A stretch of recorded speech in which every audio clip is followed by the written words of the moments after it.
dear students, and welcome to Zenith Academy Online. My name is Shagufta Jaipuri, and today we are learning examination of blood corpuscles, that is blood cells under a microscope.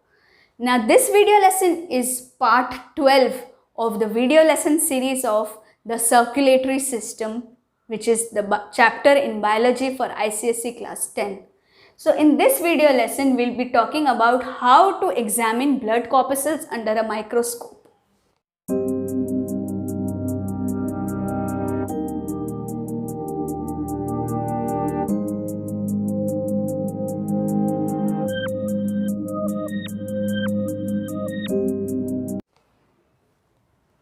So here first of all we'll select the finger to puncture, usually the third or the fourth finger.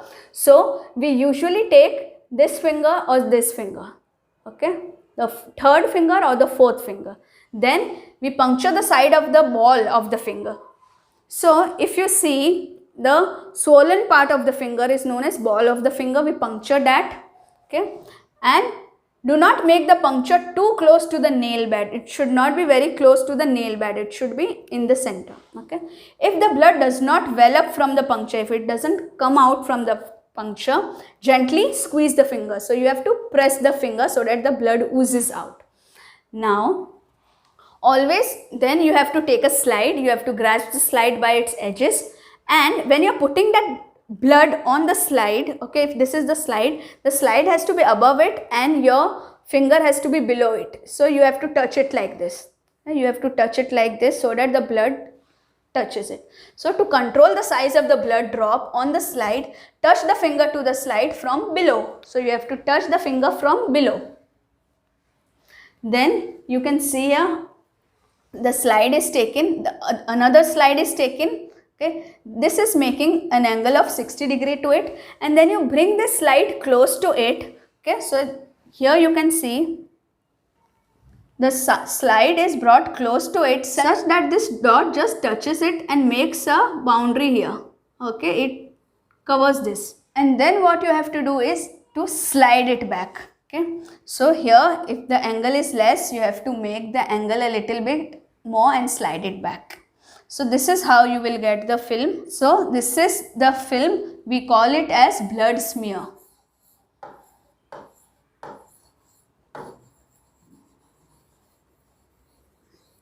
Okay, so this is a very thin film of blood, and here as it reaches the end, this end is known as a feather end, where the film is very thin.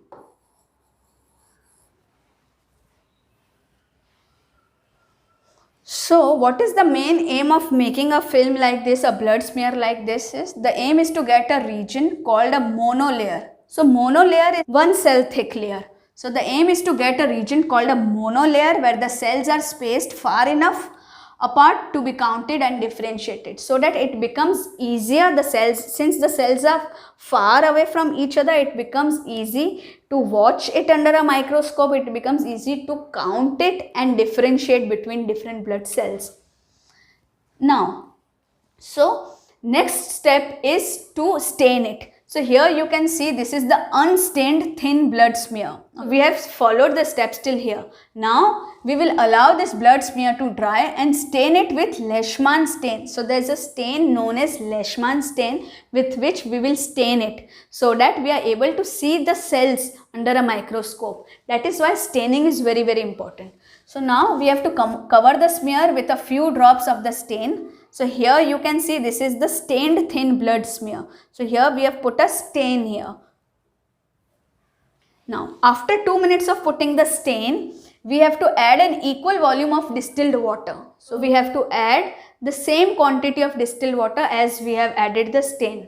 Now allow the mixture to remain for another 2 minutes. So allow the water mixture to stand on the slide for 2 minutes, and then we will pour off the mixture, and then we will rinse that slide in tap water, okay.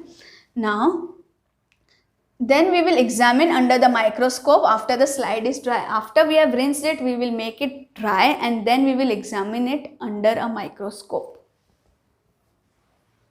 So here you can see we have taken a drop of blood, okay.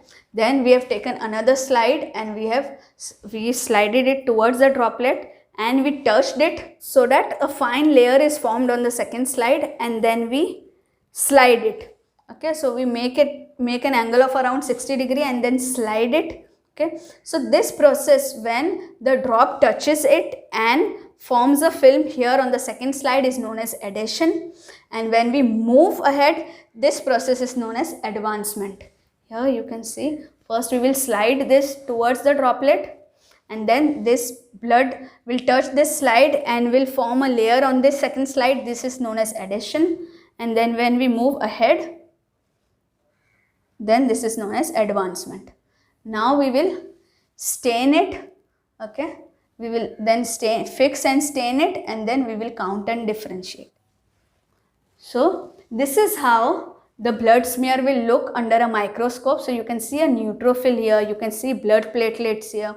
Okay, so this is the color of the stain, not of the blood, not of the blood cell, right? This we are able to see, we are able to differentiate because of the stain.